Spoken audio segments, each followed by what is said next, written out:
Thank you all for being here. I appreciate you gathering with us this morning. A year ago this week, I was involved in 12 years ago this week, I was involved in a search for a new coach at the University of Notre Dame to lead its football program. And 12 years later, I find myself in that role again. The circumstances could not be more different. Then I was in the process of trying to find someone to fix a very broken program.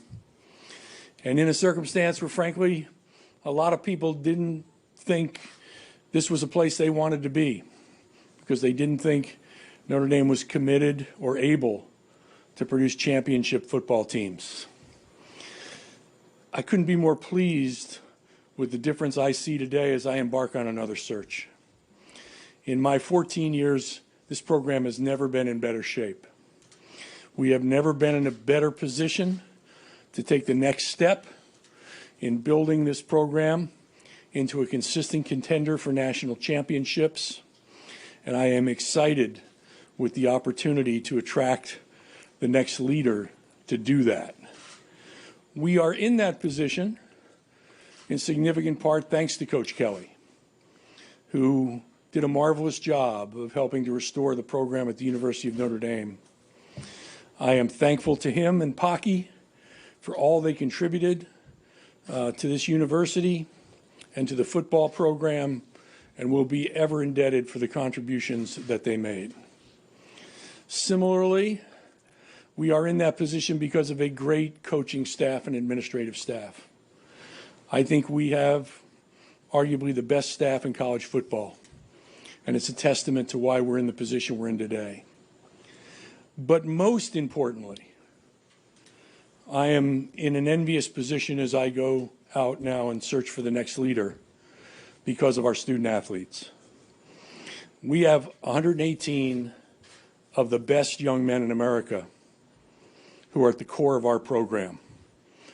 I met with them this morning and I was reminded of that, and reminded of the fact that the culture built in this program isn't Jack Swarbrick's culture. It's not Brian Kelly's culture. It is the culture built by those young men, and especially the leaders of that team. So I am most indebted to them for what they built, and they have my commitment that I will ensure that nothing that they built will be diminished or lost as we move this program forward in the weeks, months, and years ahead. So with that, I'm happy to take questions. We'll start with Eric Hansen in the front. I'm told I have to say my name and where I work. So Eric Hansen, South Bend Tribune. Nice to meet you. Nice to meet you. Who is going to be your interim coach as you go through the search, and any chance that person could end up being the permanent head coach? Yeah, we haven't made a decision on an interim yet, and frankly, I think we may approach it a little bit differently. This staff is so well structured and the responsibilities are so well understood, I feel less of a need to have a designated interim. But if as the search progresses, if we feel a need to put somebody in that position, they would not be a candidate for the job. You know, you mentioned that you felt like Notre Dame was in a really good place. What do you need to do? What are the next steps you need to do in terms of timetable, in terms of recruits, to make sure there's not kind of a half step back here as you're looking for new leadership? The first and foremost is getting the right leader. And so, yeah, I recognize the external factors, if you will, you know, the recruiting calendar and transfer portals, but none of that is a reason not to make sure that we run a process that gets the very best person to lead this program forward. So that'll be our focus.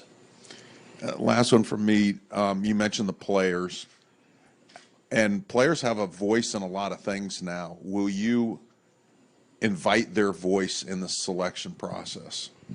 Not with regard to specific candidates, but absolutely with regard to characteristics and criteria. Every search I've conducted here in every sport, I've had a group of student athletes help advise me, and I'll look to the captains of this football team to play that role. John Bryce is next, also in the front.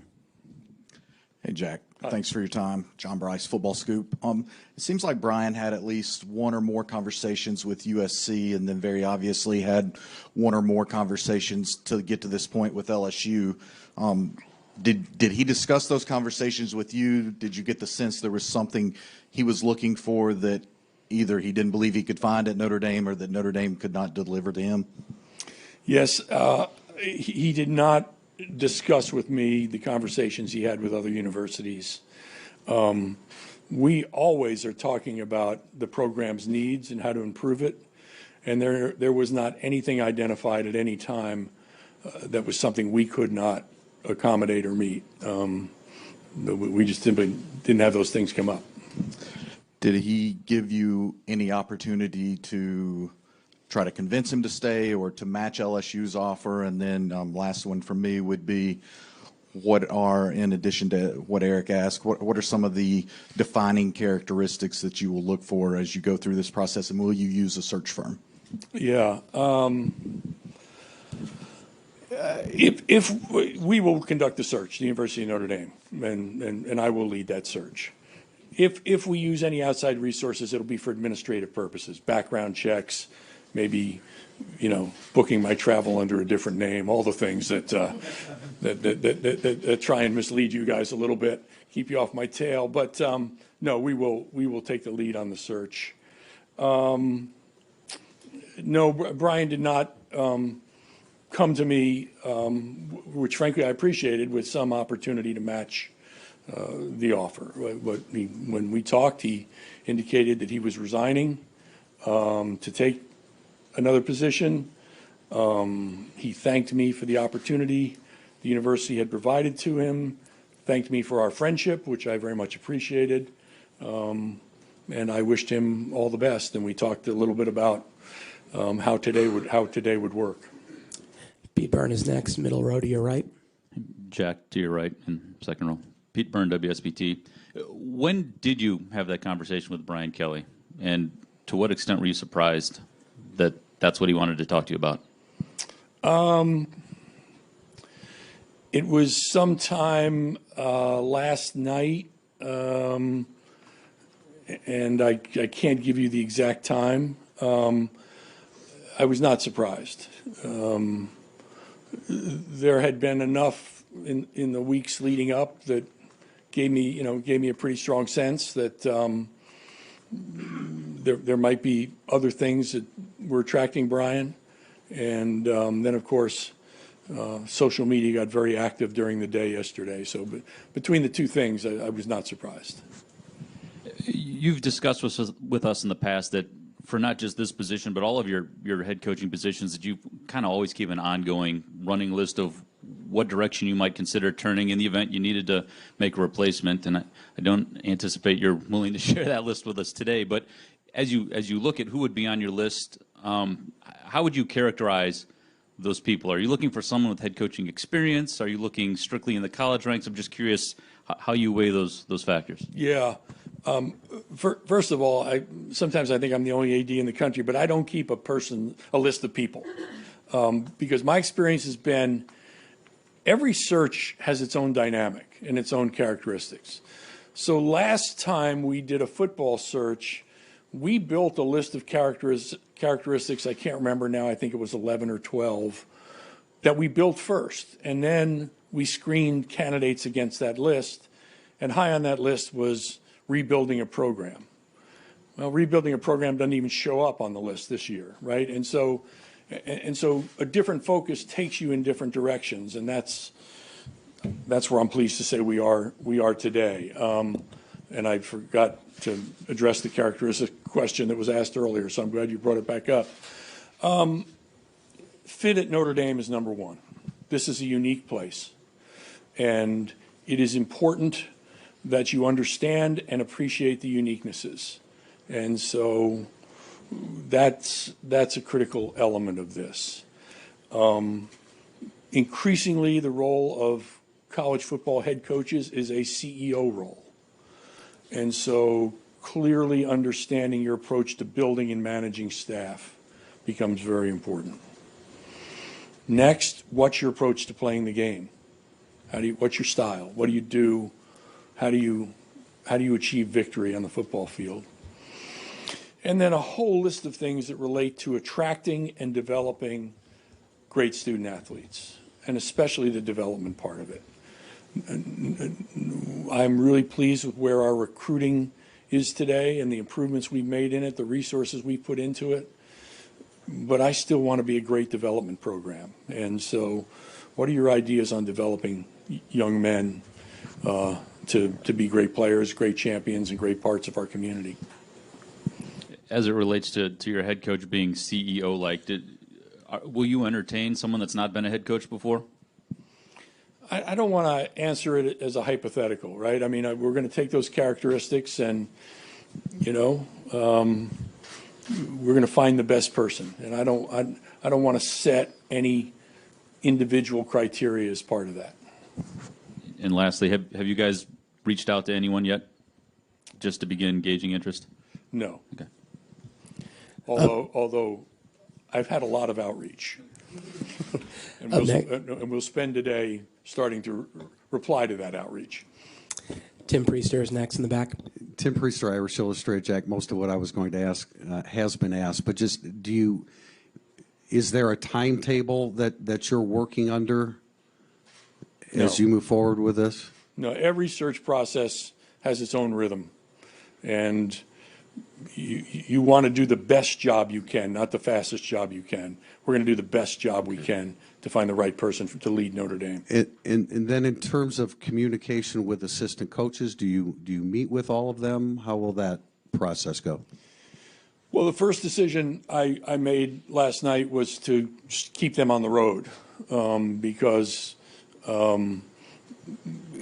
Notre Dame's in a great place, and I don't want anybody to think we're not moving forward full steam. And so our coaches have remained out on the road. Because of that, I can't convene them as a group. So we've communicated via email, and I've had calls with several of them. I haven't gotten to all of them yet. Have you been made aware of any assistant coaches that will definitely be going with Brian Kelly to LSU? No. All right, we're going to shift to Zoom next. Ross Dellinger from Sports Illustrated, you're up first. Hey, Jack, what happens if you make the playoff? Do you allow Brian Kelly to coach, or who coaches for you? No, we will have our current coaching staff, I hope, largely intact, and we'll designate the person who has to make the jump ball calls, like how to use timeouts and the coin flip. But we've got a great staff.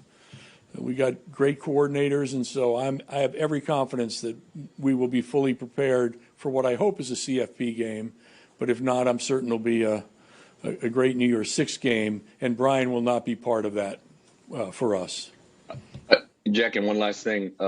What does it say maybe about just the landscape of college football right now, and that we've had, in about a 36-hour span, two of the most significant high-profile coaching moves, for $100+ million in contract over the last couple of days. Like, what does it say about where college football is right now?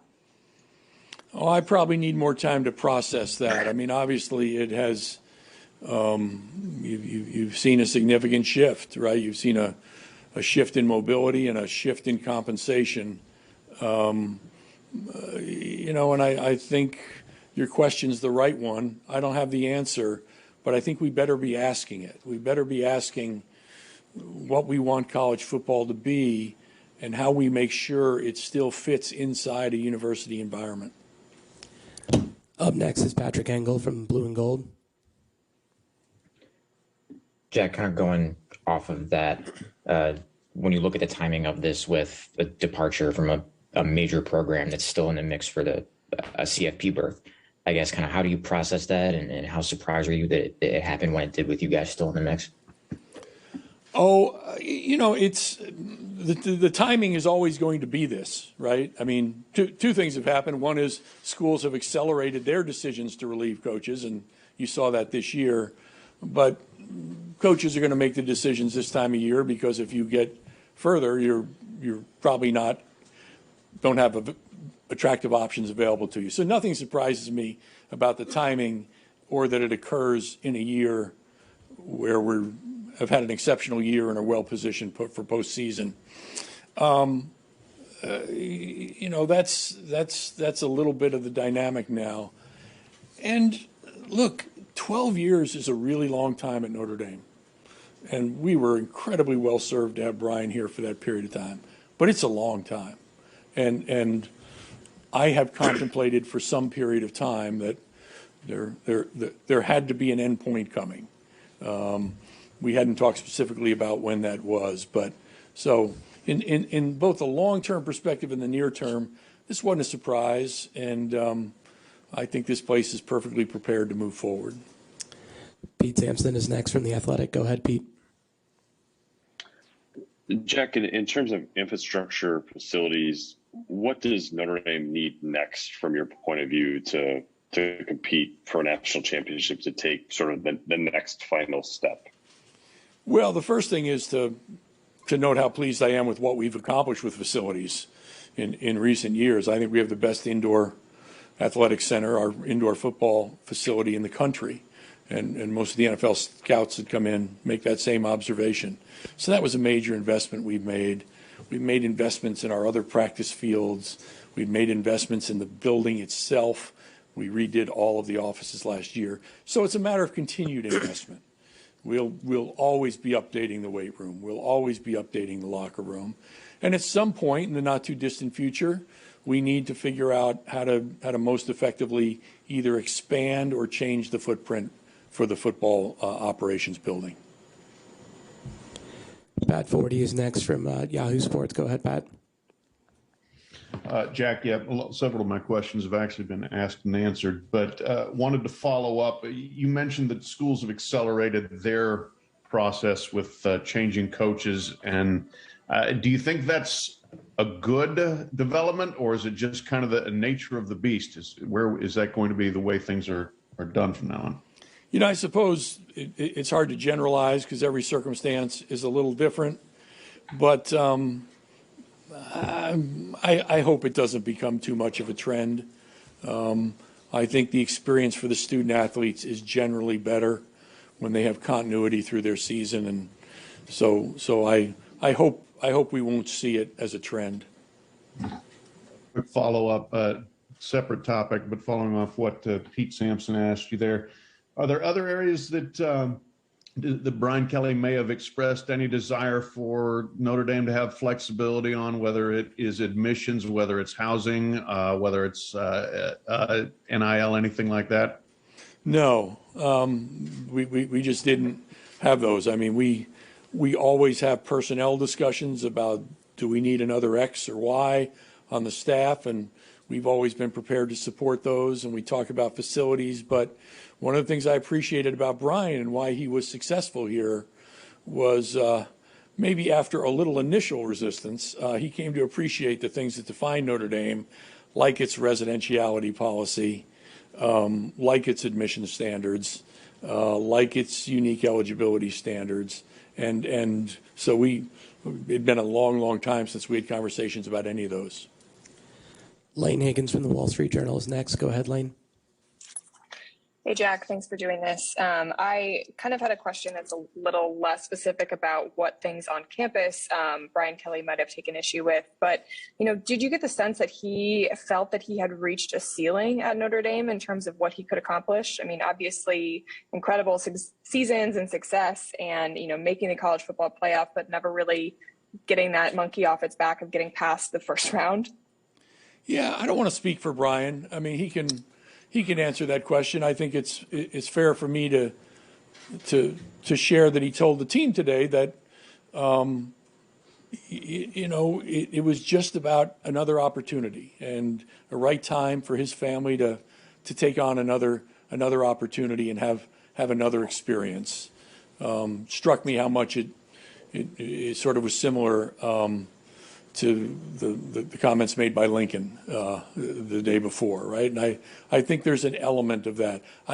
There's no sense in which I think it was motivated by a belief that we couldn't take the next step here. Brian has consistently reinforced to the team that we are positioned to take that next step, and I believe that passionately. Adam Rittenberger is next from ESPN. Go ahead, Adam. Yeah, Jack, you mentioned the patience that you will use in this process. I'm just curious, given the playoff and big postseason games, are you willing to wait until after that with a potential coaching candidate, or do you guys likely have to get someone in place before at least the end of the calendar year? It's about the right candidate, and when we find the person we think is the right one to lead this program and have the right conversations with him, that's all that matters. If that happens tomorrow or weeks from now, that's fine. This is about getting the right person. And just to follow up kind of quickly on Lane's question, what do you think is still separating Notre Dame from winning a national championship? Because Brian was always very upfront that is the only goal that matters. So where's the gap? What has to be closed there in your mind? When I look at the team that played the last half of the season, I don't see a gap. I think this team is really well positioned. I believe we're one of the top 4 teams in the country. The cumulative results of our last 4 or 5 games, I think, are compelling. I think we can play with anybody in the country right now. Can we get better? Always. Every team can. But a lot of the things that we chased for a while, we put ourselves in a much different position. Youth, depth, development have all put us in a really strong place. Matt Fortuna from The Athletic is next. Go ahead, Matt. Jack, you said earlier Brian did not discuss conversations with other schools with you, and you also said you were not surprised when you ultimately received that call from him last night. Why is that, and why do you think he ultimately left Notre Dame? Well, I have to let Brian answer the question of why he ultimately left Notre Dame. I can't answer that. There's just a sense you get when you work closely with somebody for 12 years that there's a certain restlessness. And I could sense that. I could sense that in some conversations. There was a Freudian slip or two along the way that sort of grabbed my attention. And you know, whether that was intentional or not, you just felt like feels a little bit like somebody who might be open to a different opportunity. When you do recognize those Freudian slips in the moment, what's your approach to that as far as trying to keep him happy, trying to keep him here, or recognizing that that ship may have already sailed and you both need to move in other directions? You know, we never had a conversation along those lines, which is why I think, you know, this was fundamentally a decision by Brian and his family. So this wasn't a matter of saying, you know, gosh, I need X or Y to remain at Notre Dame. There just weren't any of those conversations.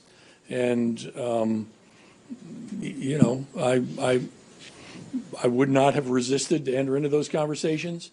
Let me stress, we're always talking about improvements in the program, constantly. And we have a capital improvement plan that spans the next 3 years. So it's not about not doing things to get better. It's just that we talked about what those would be and what those would look like, and there wasn't distance between us. All right, we'll wrap up with Tim O'Malley in the back. Jack, to your right, Tim O'Malley with Irish Illustrated. I just wanted to clarify a response regarding the lack of interim head coach. Did you say there would not possibly be a promotion from within when you mentioned there might not be an interim head coach for this month? No. It was either would or would not, I heard. First of all, I don't see interim head coach as a promotion. It's somebody to make some decisions that need to be made in that capacity. All I was saying was my confidence level in this staff gives me some time to deal with that issue. And if I think operationally we need somebody to play that role, we'll put somebody in that role. But I asked the players today to give me a little time on that one because I just want to see how we operate for a little while here. We got a really talented staff who's working very hard for Notre Dame right now. Thank you very much, Jack. Thank you. Hi, I'm Mike Tirico, and thanks for watching.